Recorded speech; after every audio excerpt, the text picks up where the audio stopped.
we will have those in power, mainly the president and his cronies, select for us, or rather, the president will succeed himself, or the administration will succeed itself.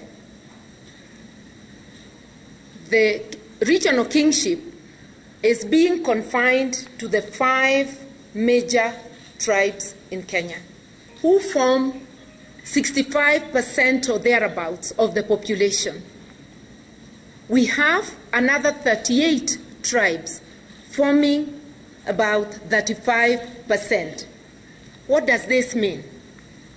That the 5 will perpetuate themselves at the expense of the 35? No. It just means big boys, and I'll deliberately say boys because this looks like a boys' initiative. It means the big boys will eat on behalf of their tribes, while everybody else from their tribe and the rest of the 35 watch them helpless. The message is, we are not helpless,